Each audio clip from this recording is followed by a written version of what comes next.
The Lifestyle Show, presented by Selena Mackenzie.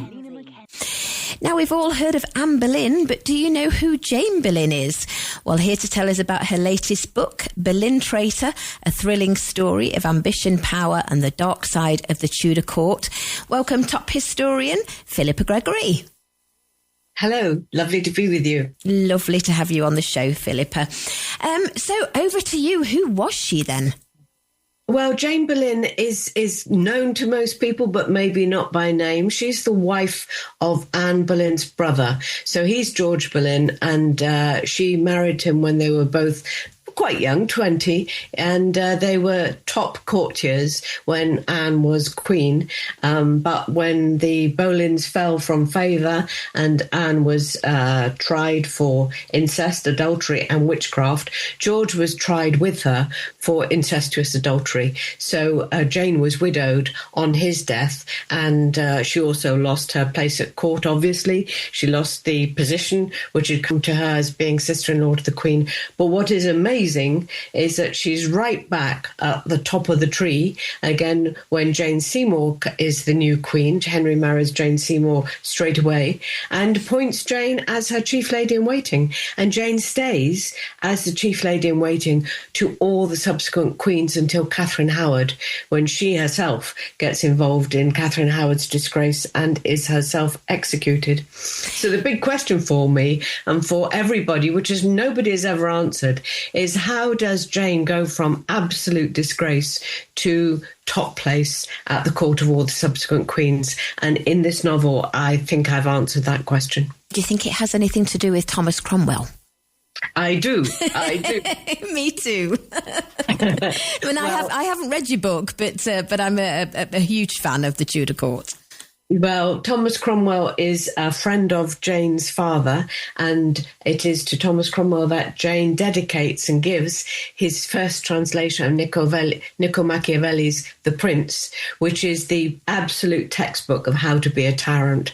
And so I am sure that Thomas Cromwell spotted in Jane someone who had no attachments in the court and no hope of surviving at the court unless he took her under his wing. I think he recruited her to be one of his very, very widespread spy network, and that he put her in this position of extraordinary power and influence. People might know her as Jane Parker. She was originally known, wasn't she? If you often watch the Tudor programmes, she's known as Jane Parker because that's how she was born. She only became obviously Jane Boleyn when she married George.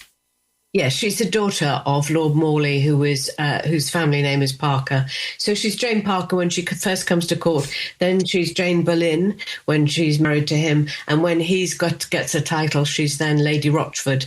So she's one of these people which is, as all women, a little bit more difficult to trace through history because you have to keep an eye open for, in her case, 3 names. Yeah, indeed. I thought that she was probably part of the reason that Anne Boleyn was executed and you know, because of partly because of her supposedly incestuous relationship with her brother, but clearly it wouldn't have been because that made her own downfall as well. Yes, I mean, what's so interesting is that Jane's reputation has literally risen and fallen with the fashion of historians in how they look at women. So the Victorian historians, which were very judgmental of women and who had a very strict code of behaviour, believed that Jane was a bad woman because she was a bad wife in that she failed to save her husband from execution by Henry VIII. Like, it's almost impossible to save your husband from execution by Henry VIII, but Jane failed to do it. And so the Victorian historians assumed from that she may have been even complicit in his trial and execution. There's no evidence for that in the chronicles of the time. No one at the time thought that was the case. And then later historians, interestingly enough, who go more into psychology, suggest that Jane was peculiarly in her sexual tastes, in that they suggest that she liked to watch her husband and sister-in-law having adulterous sex, and that she then liked to watch Catherine Howard having adulterous sex with her husband, which if you think about it with any sort of sanity, is absolutely ridiculous. If you had a niche as a niche perversion of voyeurism, if you were at the Tudor court at the position Jane was in, you could satisfy that far more safely than deciding that the only thing you really liked was to watch Queens of England. I mean, it's absurd, but it's very much how historians treat women. That they find a sort of a stereotype picture of them, and then they write the history to agree with that. But when I came to look at Jane, I wanted to start with a clean slate. So I went right the way back to her childhood, which showed me this very scholarly and cultured father who was on the fringes of the Tudor court, but was careful never to be too close. And then she has this extraordinary ambition, and she rises with the Boleyns, and then extraordinary, she doesn't fall with them. And none of that leads you to any sort of nonsense about, is she a good woman or is she not a good woman? You see that she's in the right place at the right time to be successful, until the times change and she is in the right place to be in terrible danger. And that's all about the politics of the Tudor court, all about the reality of the Tudor court, and nothing about how people think about women and how they project onto women their own ideas of what women are like. And was it her that was ambitious, or was it her father? Because I think about Anne Boleyn and how much her father pushed her, well, her sister to start with, to get in with Henry VIII. Was it Jane Parker, or was it her father pushing her? Her father's ambitious enough that he places her at court as a child of 12 as maid of honour to Catherine of Aragon. But I think if you look at his own behaviour, he's through and through, he's a scholar. He stays most of his time at his country house, which is a big, beautiful country house. And he comes up to London only when he's obliged to sit on the very many trials which Henry VIII puts on his friends. He clearly supports her, but he also supports Lady Mary, the King's daughter, the Roman Catholic daughter. And I think he's probably a supporter of Catherine of Aragon, though he's never very strong in any of these roles. I think any ambition in Jane, we have to see as her own, because her father was not in a position to get her promoted, nor was he apparently much interested in the politics of the court. And was there any proof, Philippa, that she was part of the downfall of Anne Boleyn? No, what we have in terms of actual records, and not the speculation of subsequent historians, there's nothing on record. We've got one glimpse of her in a letter when she promises her husband George that she will speak to the king, that she will try to speak to the king, but we have no record of her speaking to the king, and we have no record of her giving evidence against him. In my book, I suggest that she is already spying for Thomas Cromwell by this time, so anything she said to Cromwell, he would have used, but he'd have used however he wanted it. So it could literally have been a completely innocent conversation, which Cromwell, with his extraordinary political ability, decides to use one way or another. But of the women who did, we do know the 3 women who gave evidence against Anne, and Jane's name is not on the list. From what I've read, I'm sure you'll put me right, but she does seem like quite a villainous person. I mean, she did become close confidant to Catherine Howard when she was lady in waiting, and she even tried to get her and, was it Thomas Culpeper, together, but then turned on them, didn't she? Yeah, I mean, that's very much this subsequent telling of her story, of her as a bad woman, which I don't think there's any solid evidence for. She certainly was present at the meetings between Thomas Culpeper and Catherine Howard. But if you read Catherine Howard, the Queen's own letter to Thomas Culpeper, it's a love letter of a very young woman. She's only 17. She's madly in love with this young man. And I believe that she said to Jane, I'm going to meet him. Like it or not, I'm going to meet him. And Jane probably thought the safest way was to be present at the meetings and to try and keep the lid on it, keep it quiet, keep it in a safe place, and hope that the king never discovered it, knowing that the king was by now so old and so physically sick that the chances of him dying before he caught Catherine were quite high, in which case Jane is then very, very, very well placed to be Catherine, who would now be a dowager queen and possibly even regent queen, and Jane's her best friend, and she has the biggest blackmail secret in the world. So that sense, she encourages her. I don't think she encourages her. I think she helps them out.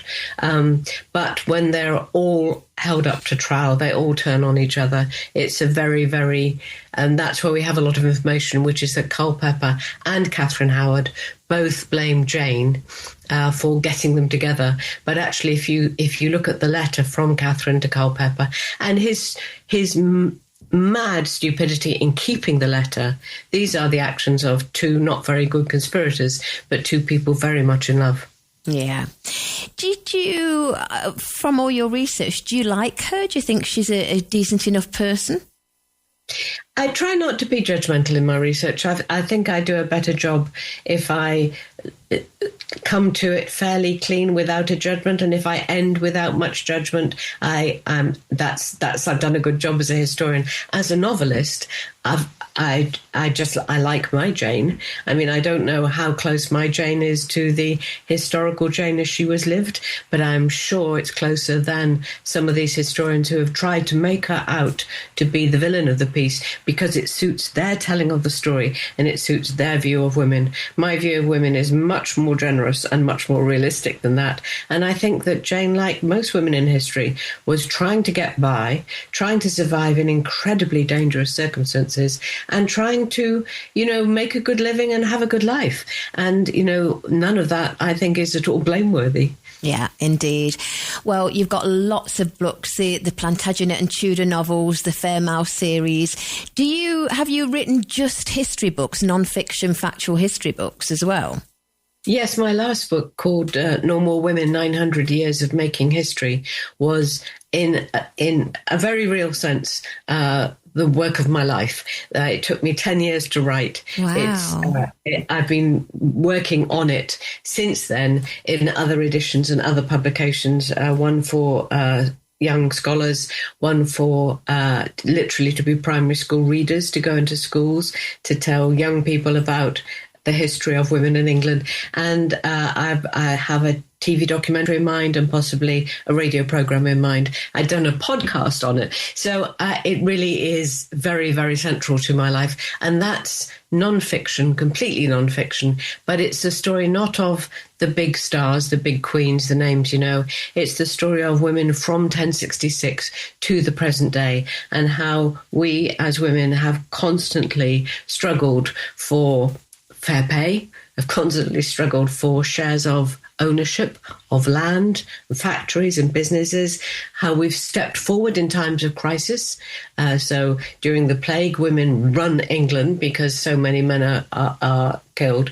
And how during wartime, for instance, when men are taken away to war, women step forward and run the country in their absence. And how after the emergencies and after the wars, women are forced or asked to step back into their homes, into domestic life. And that's when you get all the propaganda which says children are best raised by women at home, and that the whole of the fabric of the country will collapse unless women are at home. And you see, when you look at it over, nearly 1,000 years, you really see this ebb and flow of how women are called into positions of great power and authority and responsibility, and how they are dismissed again, and how what's really compelling about the story is how women always step up into opportunity and into responsibility, and how so far they've always stepped back after the emergency.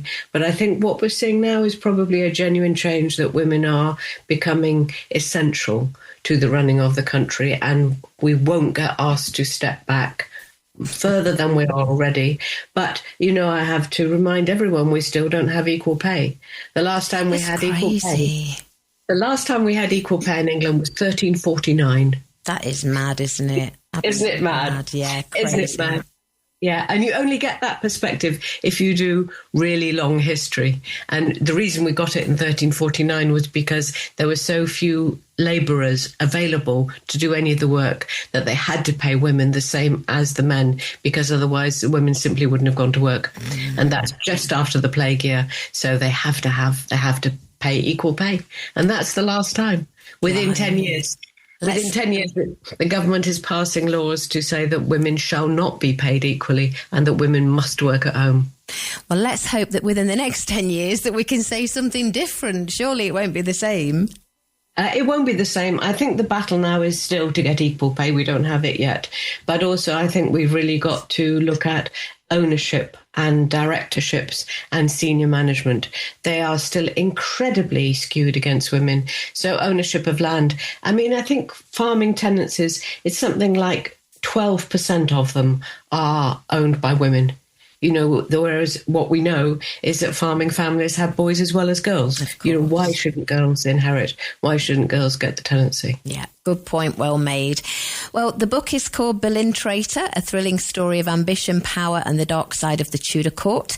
It's by Philippa Gregory, who we're chatting to now. And as always, we're selling it on our website, tre.radio. Philippa, if people want to find out more about you and your books, do you have a website as well?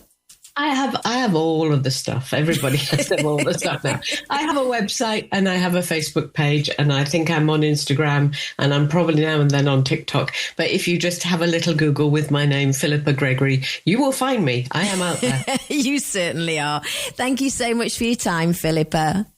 Thank you. Bye-bye for now. Bye.